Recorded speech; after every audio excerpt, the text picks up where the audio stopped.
Hello friends, welcome to SAT, Centers Tuition Madathambadi and Puthamelikara.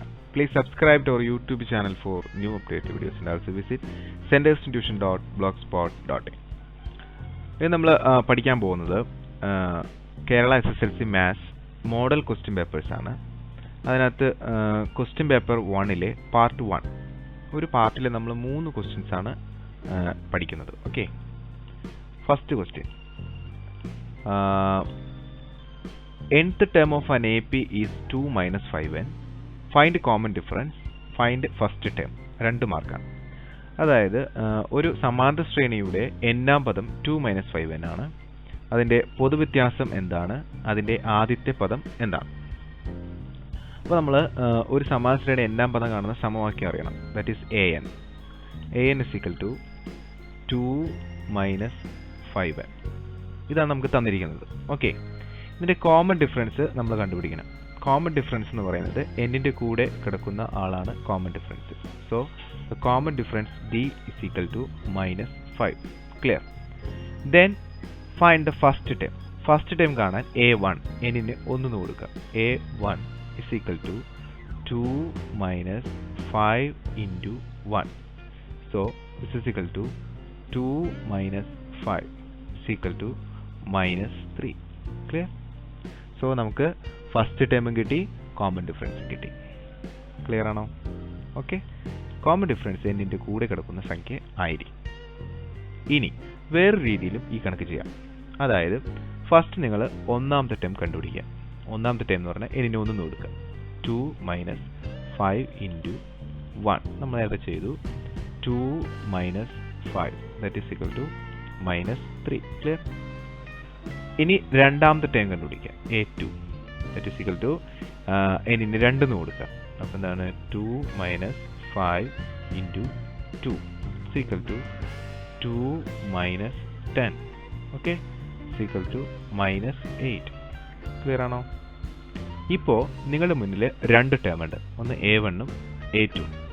ഈ 2 term തമ്മിലുള്ള difference ആണ്, വ്യത്യാസമാണ് കോമൺ ഡിഫറൻസ്. ഓക്കെ, അപ്പോൾ a1 കണ്ടുപിടിക്കുന്നതോടുകൂടി ബി ക്വസ്റ്റ്യൻ്റെ ആൻസറായി.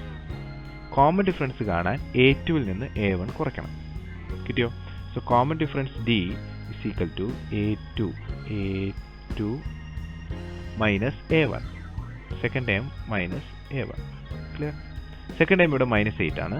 So minus 8 minus first time ഇവിടെ മൈനസ് 3 ആണ്. മൈനസ് 3. ഇപ്പോൾ 2 മൈനസ് ഇങ്ങനെ അടുപ്പിച്ച് വന്നാൽ മക്കളെ അത് പ്ലസ് ആക്കണം. So minus 8 plus 3. ഇങ്ങനെ ഒരു സംഖ്യ നെഗറ്റീവും ഒരു സംഖ്യ പോസിറ്റീവും വന്നാൽ വലുതിൽ നിന്ന് ചെറുത് കുറച്ച് വലുതിൻ്റെ ചിഹ്നം. So minus 5. കിട്ടിയോ? That's all about the question number 1. 2 mark കിട്ടി. Next question number 2. In the figure O is the center of the circle. ഈ സർക്കിളിൻ്റെ സെൻറ്ററാണ് O. How much is angle OCA? OCA നിങ്ങൾ കണ്ടെത്തും. OCA എന്ന് പറയുമ്പോൾ ഈ ആംഗിൾ എത്രയാണ് കണ്ടെത്താം. Clear? How much is OCA? Calculate AOC. AOC കണ്ടെത്തണം. AOC എന്ന് പറഞ്ഞാൽ AOC ദിസ്, ഈ ആംഗിൾ കണ്ടെത്തണം. ക്ലിയർ? ദെൻ അടുത്ത question, compute the 3 angles of triangle ABC. ഈ ത്രികോണം ABCയുടെ എല്ലാ ആംഗിളും കണ്ടെത്തണം. ട്രയാംഗിൾ ഇവിടെ ഈ ആംഗിൾ A, അതുപോലെ ഇത് മൊത്തം ആംഗിൾ C, ഇത് മൊത്തം ആംഗിൾ B. ഇത്രയാണ് നമുക്ക് കണ്ടുപിടിക്കേണ്ടത്. അപ്പോൾ ഓരോന്ന് ചെയ്യാൻ വെരി സിമ്പിളാണ്. How much is angle OCA? OCA എന്ന് പറയുന്നത് ഇത് എത്രയായിരിക്കും നോക്കൂ. ഇത് വൃത്തത്തിൻ്റെ സെൻറ്ററാണ്. സെൻറ്ററിൽ നിന്ന് ഇങ്ങോട്ടുള്ളത് റേഡിയസ്, ഇങ്ങോട്ടുള്ളതും റേഡിയസ്. അപ്പോൾ ഈ 2 പേരും ഈക്വലാണ്. ഓക്കെ, അപ്പോൾ 2 സൈഡ് ഈക്വലായ ഒരു ട്രയാങ്കിളാണ് നമുക്കിവിടെ കാണുന്നത്. ഇപ്പോൾ ഒരു ആംഗിൾ എത്രയാണ്? 40. ഇതൊരു ഐസോസിലസ് ട്രയാങ്കിളാണ്, സമപാർശ്വത്രികോണം. ഈ വശവും ഈ വശവും തുല്യമാണ്. അങ്ങനെ 2 വശങ്ങൾ തുല്യമായ സമപാർശ്വത്രികോണത്തിൻ്റെ പ്രത്യേകത എന്താണെന്ന് ചോദിച്ചു കഴിഞ്ഞാൽ തുല്യമല്ലാത്ത വശത്തെ കോണുകൾ തുല്യമായിരിക്കും. മനസ്സിലായോ? അപ്പോൾ ഇവിടെ 40 ആണെങ്കിൽ ഇവിടെയും എന്തായിരിക്കും? 40 ആയിരിക്കും. ക്ലിയർ? ഓക്കെ, ഇനി നമുക്ക് കണ്ടുപിടിക്കേണ്ടത് എന്താണ്? ഈ സെൻറ്റർ ലൈൻ, സെൻട്രൽ ആംഗിളാണ്. അപ്പോൾ ഇത് കിട്ടി. ഇതാണ് ഒന്നാമത്തെ ചോദ്യത്തിൻ്റെ ഉത്തരം, 40. Okay, clear? അതിൻ്റെ കാരണം നിങ്ങൾ എന്താ പറയുക? Isosceles triangle. ഇനി സെൻട്രൽ ആംഗിളാണ് അടുത്ത് ചോദിച്ചത്. Calculate AOC central angle. അത് വെരി സിമ്പിളാണ്. കാരണം ഒരു ത്രികോണത്തിലെ ടോട്ടൽ ആംഗിൾ 180 വരും. ഇവിടെ ഓൾറെഡി 40 ഉണ്ട്, ഇതും 40 ഉണ്ട്. അപ്പോൾ 80 ആയി. ബാക്കി ഇവിടെ എത്ര ഉണ്ടാവും? 100. ഓക്കെ, 180 ഇതാണ്ട് കുറച്ചാൽ മതി. അപ്പോൾ രണ്ടാമത്തെ ഉത്തരം കിട്ടിയത് വെരി സിമ്പിൾ ക്വസ്റ്റ്യൻ ആണ്. മൂന്നാമത്തത് compute the 3 angles of triangle A B C. ഈ ട്രയാങ്കിൾ എ ബി സിയുടെ എല്ലാ ആംഗിൾസും നമ്മൾ എന്ത് ചെയ്യണം, കണ്ടെത്തണം. അപ്പോൾ ഇവിടെ നമുക്ക് 40 എന്ന് അറിയാം അല്ലേ. അതുകൊണ്ട് ഈ ആംഗിൾ സി എന്ന് പറയുന്നത് 40 + 30, അതായത് 70. അപ്പോൾ ആംഗിൾ സി കിട്ടി. Angle C 70. ഇനി ഇവിടെ നമുക്ക് 100 ആണെന്ന് അറിയാം. നമുക്ക് കണ്ടുപിടിച്ചു.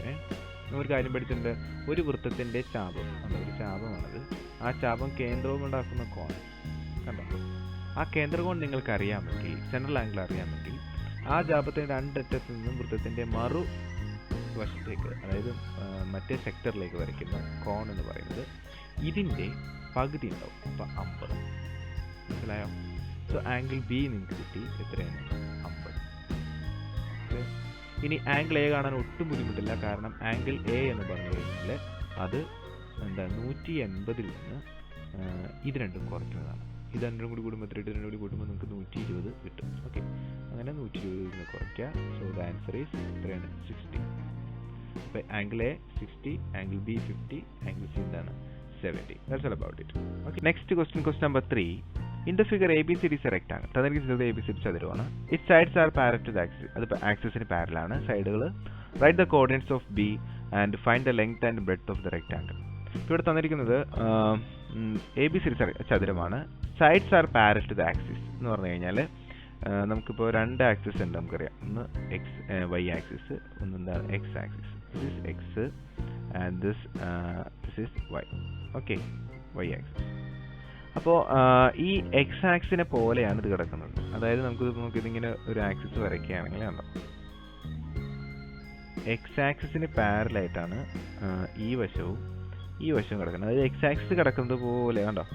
ഓക്കെ, സിമിലാർലി വൈ ആക്സിസിന് പാരലായിട്ടാണ് ഈ കിടക്കുന്ന 2 വശങ്ങളുള്ളത്.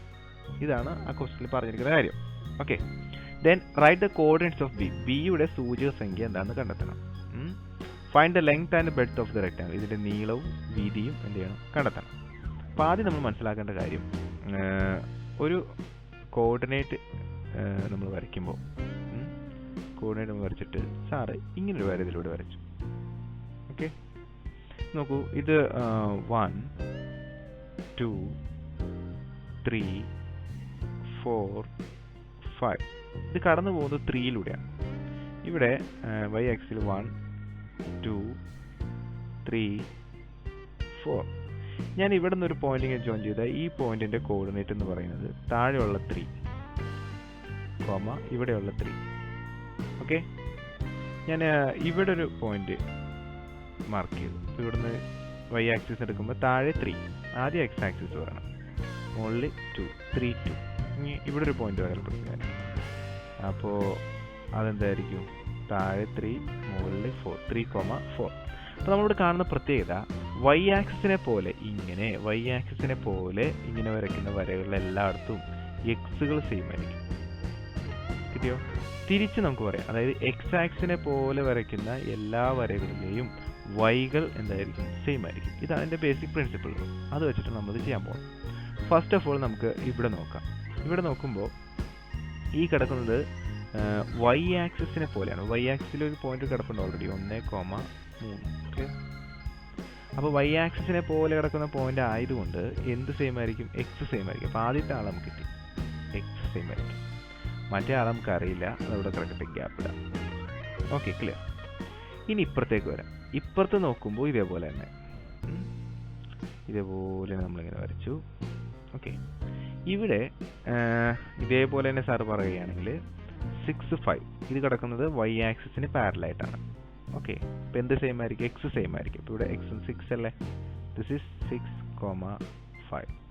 അപ്പോൾ വൈ ആക്സിസിനെ പോലെ കിടക്കുന്ന എല്ലാവരുടെയും എക്സുകൾ സെയിം ആയിരിക്കും. അപ്പോൾ 6 എഴുതി. ഇവിടെ എനിക്കറിയില്ല, ഞാൻ ഗ്യാപ്പ് ഇട്ടു. ഇപ്പം ഞാൻ എന്താ ചെയ്തത്? വൈ ആക്സിനെ പോലെ ഒരു വര വരച്ചു. ഈ വശം അവിടെ അതിൻ്റെ അറ്റത്ത് കാണുന്ന എക്സ് തന്നെ ഇവിടെയും എഴുതി. ഓക്കെ, അതുപോലെ ഇപ്പുറത്തും വരച്ചു ഈ വര. അവിടെ അറ്റത്ത് കാണുന്ന എക്സ് തന്നെ ഇവിടെ എഴുതി. ഇനിയാണ് നമ്മുടെ കളി. അതായത് എക്സ് ആക്സിന് പാരലായിട്ട് വരുന്നതിൻ്റെ എന്ത് സെയിം ആയിരിക്കും? വൈ സെയിം ആയിരിക്കും. അപ്പോൾ നമ്മൾ ഈ ലൈൻ ഇങ്ങനെ മുട്ടിക്കഴിഞ്ഞാൽ ഇവിടുത്തെ ഈ വൈ തന്നെ ഇവിടെ വരണം. ഇവിടെ എന്തായിരിക്കും? 3. ഇനി അതുപോലെ ഈ ലൈൻ നമ്മൾ ഇങ്ങനെ മുട്ടിച്ച് കഴിഞ്ഞാൽ ഇവിടെ ഉള്ള വൈ തന്നെ ആയിരിക്കും ഇവിടെ. അപ്പോൾ എന്താണ് 5. കിട്ടിയോ? അപ്പോൾ നമ്മുടെ കോർഡിനേറ്റ് ബിയുടെ കോർഡിനേറ്റ് മാത്രമേ ചോദിച്ചിട്ടുള്ളൂ. ബിയുടെ കോർഡിനേറ്റ് എന്താണ് 6,3. കിട്ടിയോ? ഓക്കെ. ഇനി ഇതിൻ്റെ ഡിസ്റ്റൻസ് ബ്രെഡ്ത്ത് ആൻഡ് ഹൈറ്റ് ചോദിച്ചിട്ടുണ്ട്. അപ്പോൾ ഈ ദൂരം കാണാൻ ഈ ദൂരം കാണാൻ എക്സ് ആക്സിൽ ദൂരം കാണാൻ എക്സുകൾ തമ്മിൽ കുറയ്ക്കുക. അതായത് 6ഉം 1ഉം കുറയ്ക്കുക. 6 - 1 = 5. ക്ലിയർ? അതുപോലെ വൈ ആക്സിൽ ദൂരം കാണാൻ വൈകൾ തമ്മിൽ കുറയ്ക്കാം. ഇവിടെ 5 ഉണ്ട്, ഇവിടെ 3 ഉണ്ട്. സോ 5 - 3 = 2. ക്ലിയർ? അപ്പോൾ നീളം 5, വീതി 2. കോർഡിനേറ്റ് ബിയുടെ കോർഡിനേറ്റ് 6,3. അതുപോലെ തന്നെ ഡിയുടെ coordinate 1,5. It is not necessary D കാണണമെന്ന് പറഞ്ഞിട്ടില്ല. Okay, clear? പിന്നെ നമ്മൾ നെക്സ്റ്റ് വീഡിയോയിൽ ബാക്കിയുള്ള 3 ക്വസ്റ്റ്യൻസ് പഠിക്കും.